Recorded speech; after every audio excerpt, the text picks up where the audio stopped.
વિષય ગણિત આપણે એમાં એકમ 4 જોતા હતા ટીક ટીક ટીક બરાબર તેમાં આપણે ગયા વિડિયોમાં જોયું ઘડિયાળો વિશે અલગ અલગ ટાઈમની વાત કરી પછી આપણે છેલ્લે જોયું તો ચિત્રમાં જોઈને સ્થળની સમયની કલ્પના કરો આપણે ફ્રાન્સના પેરિસ શહેરનું છે બરાબર ને અને પેરિસમાં ઉનાળા દરમિયાન રાત્રે 9 વાગે પછી સૂર્યાસ્ત છે ઉનાળામાં કેટલા વાગે રાત્રે 9 વાગે પછી સૂર્યાસ્ત છે અને આ ફોટો રાત્રિના સમય લેવામાં આવેલો છે રાત્રે લેવામાં આવેલો પરંતુ શિયાળામાં અહીં સાંજના 4 વાગે અંધારું થાય છે 4 વાગે અંધારું થઈ જાય એટલે કે સૂર્યાસ્ત થઈ જાય છે હવે આપણે જોવાનું તો શોધો નીચેના ચિત્ર પરથી કહો કે મિનિટ કાંટો ખસતા કેટલો સમય લાગે છે મિનિટ કાંટો ખસતા કેટલો સમય લાગે છે એટલે અહીંથી અહીં એટલે અહીંયા છે મિનિટ કાંટો આવે 7 પર છે અને 10 પર પહોંચે છે તો કેટલી મિનિટ લાગે છે તો 5 + 10 નું 5 15 મિનિટ કેટલી મિનિટ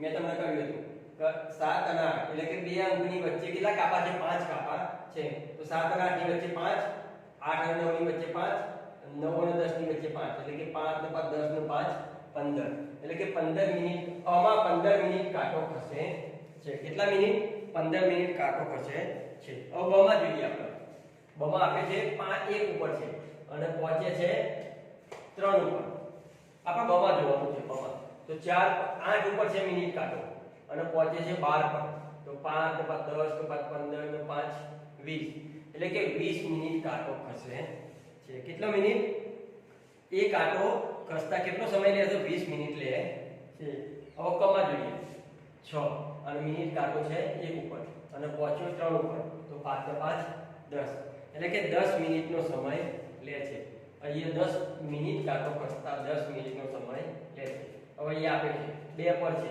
અને પહોંચે છે 9 ઉપર ક્યાં પહોંચે છે 9 ઉપર તો 2 ઉપર છે તો ગમે તો 5 + 10 + 15 + 5 20 ને 25 ને 5 30 ને 5 35 એટલે કે 35 મિનિટનો સમય લે છે મિનિટ કાંટો 2 પરથી 9 પર પહોંચતા 35 મિનિટનો સમય લે છે બરાબર તો આ રીતે તમારે સમય શોધવાનો અને ઘડિયાળ જોતા શીખી જવાનું સમય પ્રમાણે કાંટો દોરો અહીંયા સમય આપેલો છે 6 કલાક અને 20 મિનિટ એટલે કે 6 ને 20 વાગ્યા 6 કલાક એટલે કે 6 ને 20 મિનિટ થાય છે એવી રીતના અહીંયા આપે છે 8 અને 30 અહીંયા 7 અને 10 અને 5 અને 15 તો આમાં તમારે ઘડિયાળો દોરવાની છે તો આપણે આમાં ઘડિયાળો દોરીએ તો આ રીતના ઘડિયાળ દોરાય બરાબર અહીંયા આપે છે 6 તો કલાક કાંટો કેટલા ઉપર આવશે 6 પર અને 20 એટલે કે 4 બરાબર તો આ રીતના ઘડિયાળ દોરવાની હવે અહીંયા 8 અને 30 તો કલાક કાંટો ક્યાં છે 8 પર અને મિનિટ કાંટો છે 6 પર બરાબર એવી રીતના અહીંયા 7 અને 10 એટલે કે કલાક કાંટો 7 ઉપર અને મિનિટ કાંટો 10 એટલે કે 2 પર બરાબર એવી રીતના અહીંયા 5 કલાક અને 15 મિનિટ એટલે કે 5 અને 15 થાય છે તો કલાક કાંટો થાય છે 5 ઉપર અને મિનિટ કાંટો થાય છે 3 ઉપર એટલે કે 5 અને 15 થાય તમારી શાળામાં પ્રાર્થના સભાનો સમય કેટલો છે ચાલે છે તો આપણને ખબર છે કે આપણે 30 મિનિટ ચાલે છે કેટલી મિનિટ 30 મિનિટ આપણે 30 મિનિટની પ્રાર્થના ચાલતી હોય છે ઘણી જગ્યાએ 20 મિનિટની પણ ચાલતી હોય આપણે 30 મિનિટનો સમય લઈએ તમારો ભોજન વિરામ કેટલો સમયનો હોય છે ભોજન વિરામનો સમય આપણો 30 મિનિટનો હોય છે બરાબર ને 30 મિનિટનો હોય છે તો 30 મિનિટનો હોય છે તમારે રમવાનો તાસ કેટલો લાંબો હોય છે રમવાનો તાસ આપણે કેટલો લાંબો હોય છે રમવાનો તો રમવાનો તાસનો સમય આપણે કેટલો હોય તો 30 મિનિટનો કે 1 તાસ 35 મિનિટનો હોય છે તો 35 મિનિટનો તાસ હોય છે તેનો સમય બીજા તાસ જેટલો જ હોય છે હા તેનો સમય બીજા તાસ જેટલો જ હોય છે કારણ કે બધા તાસ એક સરખા જ હોય છે તાસ એક સરખા હોય છે રમતનો તાસ અને રિસેસનો સમય આટલા ટૂંકા શું તેવું નથી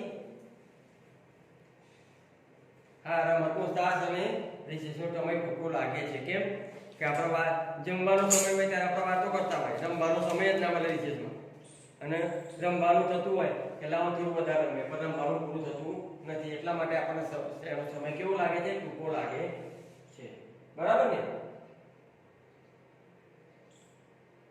આ પ્રવૃત્તિ કેટલી મિનિટનો સમય લેશે અનુમાન કરો અને ઘરે જોઈ ચકાસો. હવે તમારે અહીંયા અનુમાન કરવાનું છે અને ચકાસવાનું છે. બરાબર, ચકાસવાનું. તો પહેલા આપી છે 1 લિટર દૂધ ગરમ કરો, એટલે કે દૂધ ગરમ, મમ્મી દૂધ ગરમ કરતા હોય તો આપણે સમય જોઈ લેવાનો. જેવું મમ્મી એમને ગરમ કરવા મૂકે, સ્ટવ ચાલુ કરે ગેસ, એટલે જોઈ લેવાનું અને કેટલા વાગે ગરમ થઈ જાય છે જોઈ લેવાનું. એનો સમય અહીંયા લખવાનો. તો આપણે આશરે 3 મિનિટથી 5 મિનિટનો સમય લાગે છે. પછી એક ડોલ લેવાની, નળ નીચે મૂકવાની અને ડોલ ભરવાનો સમય જોવાનો. કે નળ ચાલુ કરો એટલે સમય જોઈ લેવાનો અને ડોલ ભરાઈ જાય, નળ બંધ કરે એટલે સમય જોઈ લેવાનો. કેટલો સમય લાગે છે તો તમારે એ પણ અહીંયા લખવાનું. તો નળ ભરવાનો સમય કેટલો લાગે છે, ડોલ ભરવાનો એ પણ જોઈ લેવાનું. તો આપણે અનુમાન લગાવીએ તો ડોલ ભરવામાં 2 મિનિટ 2 થી 5 મિનિટ 2 થી 5 મિનિટ જેવો 2 થી 3 મિનિટ જેવો સમય લાગે છે. તમારો રૂમ બારવો. હવે આપણો રૂમ બારવાનો છે. તો આપણે રૂમ બારવો હોય તો આપણે જે રૂમ લેવો બારવો હોય તો કઈ દિવસ આ રૂમમાં કઈ વસ્તુ ના હોય નીચે આડી આવી તો 2 થી 3 મિનિટમાં રૂમ ભરાઈ જાય છે, નહીં તો 5 મિનિટ પણ લાગે છે. એટલે તમારે અનુમાન લગાવવાનું તમારે જાતે ઘરે કરી, બરાબર. પણ દૂધ ગરમ કરવાનું જાતે થતું નથી, એ મમ્મી કરતા હોય ત્યારે સમય નોંધી લેવાનો. બરાબર. પ્રવૃત્તિ સમય 1 મિનિટમાં તમે કેટલી વખત કરી શકો? 1 મિનિટ એટલે કે 60 સેકન્ડ. 1 મિનિટ એટલે કે 60 સેકન્ડ, એટલે કે સેકન્ડ કાંટો આમ બાર ઉપરથી આવીને ફરીથી બાર ઉપર આવે એટલે 1 મિનિટ થઈ જાય સેકન્ડ કાંટો. બરાબર ને? તો સેકન્ડ કાંટો 60 સેકન્ડ ફરે એટલે 1 મિનિટ થાય. એટલે કે 1 મિનિટ બરાબર 60 સેકન્ડ થાય. 60 સેકન્ડ બરાબર 1 મિનિટ થાય. તો આપણે 1 જ મિનિટની વાત કરવાની. તો 1 મિનિટમાં કેટલી ચપટી વગાડી શકો તમારે લખવાનું છે. તો 1 મિનિટમાં તમે કેટલી ચપટી વગાડી શકો? તો 1 મિનિટ 1 સેકન્ડની 1 ગણને તો આપણે 60 થાય. 1 મિનિટની 1 ગણને તો 60 સેકન્ડની 60 થાય. પછી દોરડા કૂદવાનું. તો દોરડા કૂદવામાં 1 મિનિટમાં વધારેમાં વધારે આપણે બહુ જો સારા દોર કૂદીએ તો 30 થી 35 અથવા 30 થી 40 વખત કૂદકા મારી શકીએ છીએ. ઉપર નીચે કૂદકો મારો. ઉપર નીચે આમાં કૂદકો મારવાનો તો કેટલા મારી શકીએ છે? તો 1 સેકન્ડનો 1 ગણને તો 60 થાય અને 40 જેવા આપણે કૂદકા મારી શકીએ છીએ. હવે ડા આપે છે તેમાં શું કરશું આપણે? આંખો પટપટાવી. આંખો પટપટાવવાની છે. તો 1 મિનિટમાં આપણે કેટલી વાર પટપટાવી શકીએ? તો 80 થી 90 વખત પટપટાવી શકીએ. અહીં લખવાનું આંખો પટપટાવી 80 થી 90 વખત પટપટાવી શકીએ છીએ. કેટલી વખત? 80 થી 90 વખત. હજુ વધુ આવી મનોરંજક પ્રવૃત્તિ નોંધો. અહીં તમારા માટે બીજા પડકારો છે. શું છે? બીજા પડકારો આપેલા છે. કેટલો લાંબો સમય છે? લાંબો સમય અટક્યા વગર બોલવાનું. બોલવાનું ચાલુ રાખવાનું. બોલવાનું ચાલુ રાખવાનું. તો કેટલું થાય? 1 મિનિટ સુધી બોલી શકાય. પછી શ્વાસ લેવામાં થાક લાગે તો પછી અટકી જવાય. એટલે કે 1 મિનિટ જેવું દોડી થાય છે. એક પગે ઊભા રહેવાનું. એક પગે ઊભા રહેવાનું તો કેટલી મિનિટ ઊભા રહેવાનું? 1 minute 2 minute 3 minute 4 minute 5 minute એ પણ તમારે અહીંયા લખવાનું. અટક્યા વગર આ ગાઈ શકાય? ગાઈ શકો છો? તો હા, તો 1 મિનિટ 2 મિનિટ તમે જેટલી મિનિટ તમે અહીંયા ગાઈ શકતા હોય આ એ તમારે લખવાનું છે. તમને કેટલો સમય લાગશે? બરાબર. હવે નીચેનું હોય ઉપરનું તમારે આ બધી પ્રવૃત્તિ જાતે કરી દેવાની. હવે કેટલો સમય લાગશે? તો 50 મીટરની દોડની સ્પર્ધામાં દોડતા કેટલો સમય લાગશે? તો 50 મીટર દોડવામાં ની સ્પર્ધામાં કેટલો સમય લાગ્યો? તો 2 મિનિટ લાગી.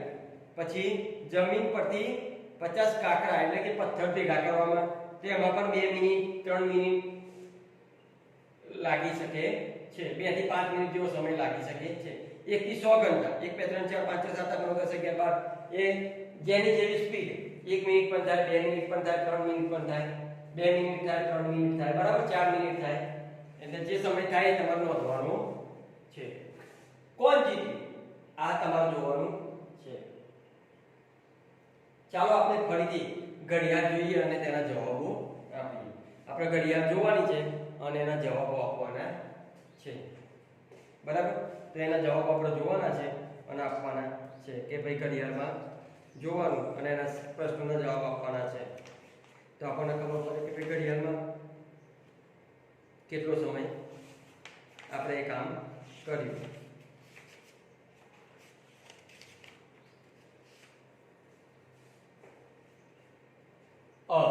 મિનિટ કાંટો 2 થી શરૂ થયો, ફરી પાછો 2 સુધી પહોંચતા તેને કેટલી મિનિટ લાગી? તો આપણે ઘડિયાળ જોઈએ પહેલા. અહીંયા ઘડિયાળ છે દોરેલી, આપણે ઘડિયાળ પર લાવી દઈએ ઉપરથી, તો આપણને ખબર પડી જાય કે ભાઈ આ રહી ઘડિયાળ. બરાબર? તો એવું કહે છે કે 2 પરથી મિનિટ કાંટો 2 પરથી ફરી પાછો 2 પર આવ્યો.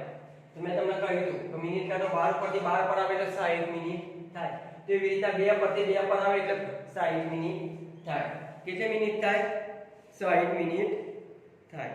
તો 60 મિનિટ જેવો સમય લાગે છે. કેટલો સમય લાગે છે? 60 મિનિટ જેટલો સમય લાગે. 60 મિનિટ લાગે છે. 60 મિનિટ એટલે કે 1 કલાક. એટલે લખવાનું 60 મિનિટ લાગશે. બરાબર? એટલે કે 1 કલાક લાગે છે. કલાક કાંટાનું શું થશે? તે પણ ખસે છે. એક અંકથી પછીના અંક સુધી જતા તેને કેટલો સમય લાગશે? તો મેં તમને કહ્યું હતું કે કલાક કાંટો હોય 1 ઉપરથી 2 પર જતા 1 કલાક લાગે છે. કારણ કે 1 ઉપર કલાક કાંટો હોય અને મિનિટ કાંટો 12 પરથી 12 પર જાય એટલે 1 કલાક થાય. એટલે કે 1 પરથી 2 પર કલાક કાંટો પહોંચે છે. તો કેટલો સમય લાગશે? તો 1 કલાક લાગે છે. કેટલો કલાક લાગે? 1 કલાક એટલે કે 60 મિનિટ એટલે કે 60 મિનિટ એટલે કે 1 કલાક લાગે. મેં કહ્યું ને કે 12 પરથી 12 પર મિનિટ કાંટો ફરે એટલે કલાક કાંટો એક અંક ખસે છે. એટલે કે 60 મિનિટ એટલે કે 1 કલાક લાગે છે. તમારી આજુબાજુ જોવા મળતી અને 1 કલાકમાં પૂર્ણ થતી પ્રવૃત્તિઓની યાદી બનાવો. તો નાસ્તો બનાવો, ગણિતનો એક પાઠ પૂરો કરવામાં, આખા ઘરની સાફ સફાઈ કરવામાં અને મિત્રો સાથે રમીને પાછા ઘરે આવવામાં, આ બધામાં 1 કલાક લાગે છે. અને બીજી પ્રવૃત્તિ તમારે જો થતી હોય 1 કલાકની એ પણ તમારે લખવાની. બરાબર? શું કરવાનું? નાસ્તો બનાવવામાં, ગણિતનો એક પાઠ પૂરવામાં, કે ઘરની સાફ સફાઈ કરવામાં, અને ચોથું છે આપણા મિત્રો જોડે રમવા ગયા હોય તો 1 કલાકનો સમય થઈ જાય છે. બરાબર? તો પાછું તમારે રાત્રે કરી દેવાનું. તમારે ઘરે રાત્રે ભોજન બનાવતા કેટલો સમય લાગે છે? 1 કલાકથી વધારે કે 1 કલાકથી ઓછો? તો શું થાય? ભોજન બનાવતા 1 કલાકથી વધારે સમય લાગે છે. 1 કલાકથી ઓછો થાય, 1 કલાકથી વધારે લાગે છે. તમારા પપ્પાને પૂછો કે તેઓ મમ્મી જેટલી ઝડપથી રસોઈ બનાવી શકશે? ના, મમ્મી જેટલી ઝડપથી રસોઈ પપ્પા બનાવી શકશે નહીં. 1 કલાકથી ઓછા સમયમાં કઈ રમત પૂર્ણ થાય છે? 1 કલાકથી ઓછામાં તો 1 કલાકથી ઓછામાં દોડ, ઊંચી કૂદ, લાંબી કૂદ, તરવું, બેડમિન્ટન, ખોખો વગેરેની રમત રહી એ 1 કલાક કરતા ઓછા સમયમાં પૂર્ણ થાય છે. 1 કલાકથી ઓછા સમયમાં થાય. બરાબર? એટલે કે 60 મિનિટ કરતા ઓછો સમય લેતો હોય દોડ, ઊંચી કૂદ, લાંબી કૂદ, તરવું, બેડમિન્ટન, ખોખો આ બધી રમતો રહી 1 કલાક કરતા ઓછો સમય લે છે. ફૂટબોલની મેચમાં કેટલો સમય થાય? તો ફૂટબોલની મેચમાં 90 મિનિટનો સમય લે છે. કેટલો? 90 મિનિટે પૂર્ણ થાય છે. તો ફૂટબોલની રમત રહી એ 90 મિનિટે પૂર્ણ થાય છે. હવે આગળ છે રાણીની રોજનીશી. આપણે આગળના વિડીયોમાં અભ્યાસ